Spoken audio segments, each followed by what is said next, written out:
Hey everybody, people keep asking us, how are we going to fund the $20 billion gap in funding once property taxes goes away?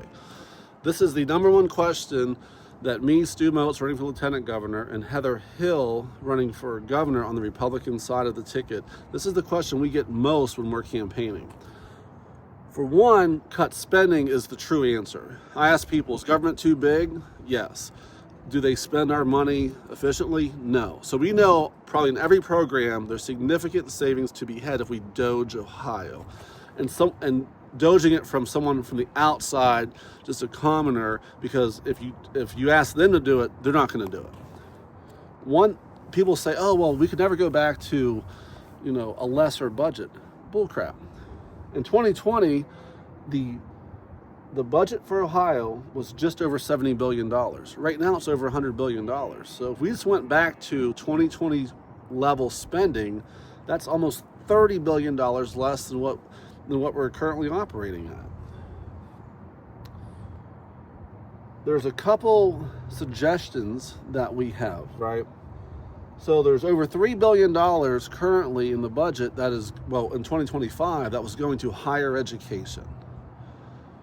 I'm more worried about educating our primary schools and our high schools where our property taxes should be going instead of higher education. Let's bring that $3 billion back into our county schools, to our regular schools. There's no sales tax currently on legal services, accounting, consulting, advertising, and digital services. I wonder why that is. Could it be a lot of Columbus lobbyists are actually lawyers, or they're consulting firms? I would venture to say it probably is. ChatGPT says that it'd be several $billion in extra sales tax revenue if we just expanded the sales tax base to include those services. So that's probably $5-6 billion right there. We only need to get to 20, and this is without even doging anything. As an example, the Ohio Bureau of Workers' Comp, which I pay into, they fleece us. They extort the money from us. It's only one of 4 states in the whole union, Ohio is, that it's monopoly on workers' comp. They dictate the rates. You can't be in business without it.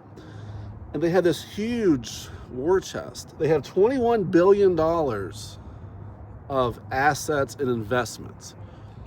They only pay out about $1 billion a year in workers' comp claims and lost wages. So why do we need $21 billion in mutual funds, investments, and assets? That is crazy. So let's cash that out. So if people are nervous about year one of no property taxes, if we cash $16 billion out of that just to make sure we have peace of mind for the critical services, having a $5 billion surplus when we're on average, we're only paying out $1 billion. Oh, and by the way, every year they get another $1 billion from small businesses like me that pay into it. There's 611 school districts. Brian Massey talks about this a lot. Why in the world do we need 611 school districts for 88 counties? I don't know what the number is, but I think 2 or 3 school districts per county is probably enough. So the amount of savings, so those are just 2 examples of how we could more efficiently run the government to doge some things. That way people are like, oh, you just can't say you're just going to doge everything.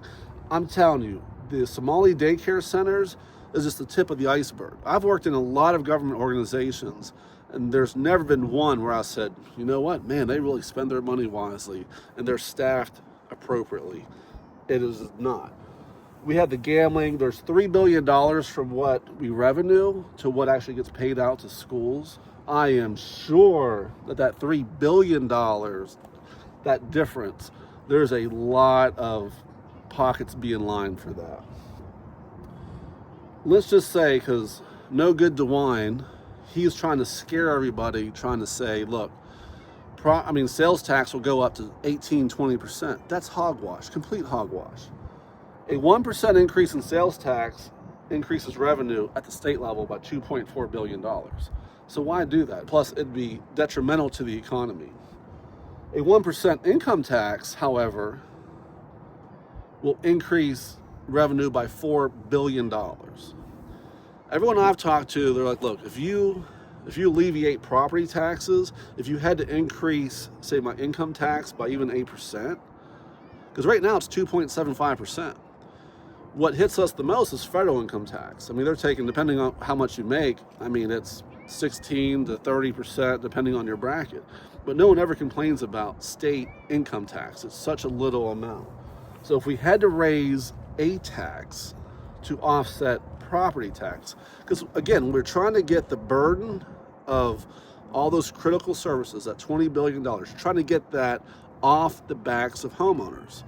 And a lot of that's unrealized gains. It's just some random reassessment, and they're telling you that your house is worth double what it was 10 years ago, and they're taxing us out of our houses.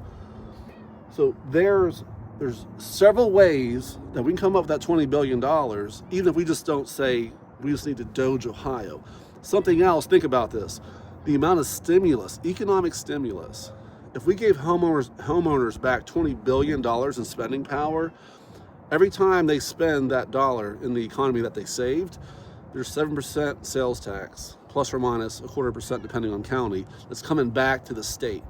So if that dollar changes hands 3 or 4 times, I mean, that's huge, huge money. Plus, it's just going to raise tons and tons of revenue. It's going to put people to work. It's going to be a huge statewide economic influx. It's going to be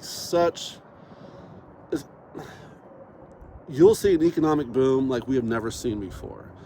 So there's definitely ways. Now the state legislature, they're the ones, at the end of the day, they're the ones who are going to have to come up with the exact plan.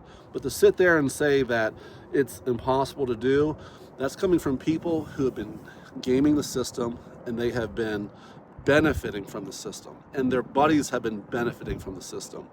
Outside of Commissioner Plutchnik, Commissioner No, almost every commissioner that I've talked to, they are vehemently against this. I've talked to staffers, state congressional staffers. They're like, we can't do it. That is bullcrap. It's because they are part of the system and they're part of the problem. We can do this, Ohio, and here's just some examples of how we can get it done. I appreciate the time. It's a long video. Thank you very much.